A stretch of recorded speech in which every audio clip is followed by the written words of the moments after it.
Alright, check this out. It's 2005. Wake up early between 9 and 10 a.m. Run downstairs. Oh, I'm sorry. I'm not white. Run across the hall and into my sister's room where the TV was. Sit my ass down in front of it, ready to watch some quality TV. But what are we watching?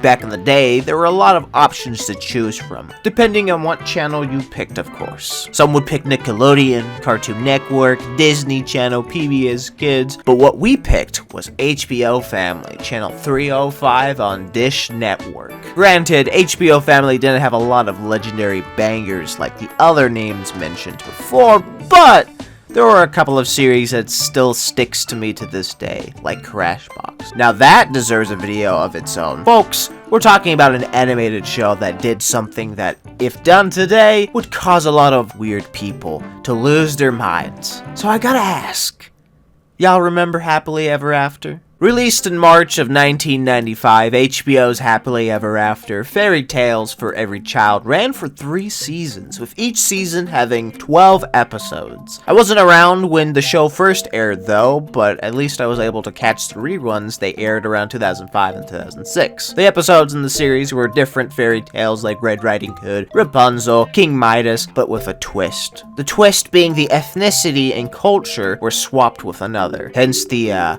fairy tale for every child bit in the title. So instead of Snow White being white, she's now Native American. And of course, each episode was narrated by this name right here on the screen right now, because God forbid I tried to pronounce his last name, which by the way was the same guy who voiced Dr. Eli Vance from Half-Life, so some little trivia for you right there. The show in its day was a pretty big deal since it brought in a lot of famous celebrities to do voice acting. So of course this was the 90s and not the early 2000s where every single studio felt the need to have some famous people in their animation projects. Besides, little kid Riggy didn't give a shit who was voicing the funny cartoon person on the old CRT TV. I remember really enjoying Happily Ever After, waiting patiently for it to go live at its predetermined time. But that was child me, which cannot be trusted in knowing if something was quality or trash. Say what you will, but I'd like to think I've refined my tastes in media. Shut up. So what I'll have to do is to go back and watch all the episodes to see if they still hold up the test of time. Give me a minute though. Finding where to watch this for free is proving to be difficult right now. Eventually. Okay. Finally watched the episodes, and I can safely say that Happily Ever After was mid. Horribly mid. I couldn't even finish it. I got to season 3, around episode 9 or something. It was a slog. I tell you what, it was a massive slog. Oh, how I feel like my entire childhood was a lie! Well, I guess now it's safe to say that the kid version of me cannot be trusted. Thank God for maturity. Is the show actual hot garbage? No, I think there are a handful of episodes that I found amusing, and then there were a couple of episodes that really made me want to pull out my scruffy hair off my head with how annoying it was. Funny enough though, the episodes that I remembered liking as a kid still hold up now. In fact, all the episodes I remembered liking as a kid were the most watched since HBO were doing reruns of the show. I guess they understood as well that some of the episodes were just straight up ass. I think the biggest thing that made me grind my teeth in agony was the musical scenes, and there was a music number for every single episode. Some having more than one. They range from annoying just to downright awful. There were maybe like 2 or 3 musical scenes that I thought were pretty good, but it got really tiresome hearing poorly written and poorly performed songs. Another thing that I thought hindered my experience with the show is its animation quality. Sure, you could say that it was made in the 90s, so the quality ain't gonna be there. This was something I told myself as I was watching the show, but I think that's just an excuse. Obviously, Happily Ever After wasn't the only animation created during the 90s, and the other animations looked way better. It's not that I thought the art style was bad. I was fine with the art style, but it's more so the consistency of the animation itself.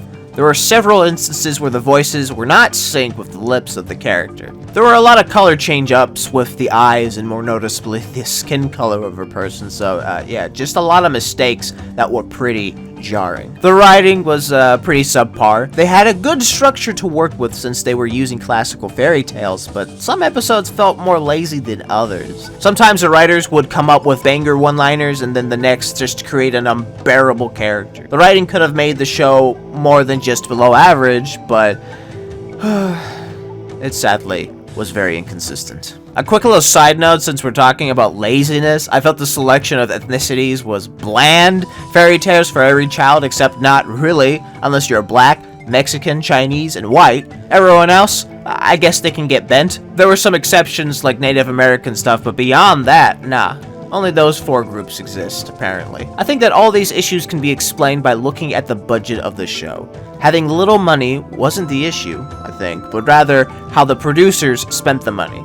It's pretty obvious that the majority of the budget went into casting celebrities to voice the characters in Happily Ever After. And they aren't ashamed of admitting that either, since that was their biggest selling point, is that they brought on famous actors and actresses to do voice acting. And one could safely assume that these famous celebrities were not cheap. But did these celebrities enhance the experience? Absolutely not. I mean, sure, it was cool recognizing familiar voices, but most definitely did not make the slog of getting through an episode any easier. Man, it is such a goddamn shame being hyped with nostalgia to see a show that I was fond of as a kid, only to find out that it was just mediocre television. It just goes to show that we shouldn't seek to return to the past due to nostalgia, but rather just respect it and move on to the future. While Happily Ever After has many flaws, there are some charming moments in the series that might make the show somewhat bearable. If anything, let this show be a reminder that trying to replicate Disney isn't always a good idea, and putting the majority of your resources into famous actors for an animation project will not always prove to be beneficial for a project. But yeah, my childhood is a lie. Thanks for watching, and I'll see y'all in the next video. Goodbye for now.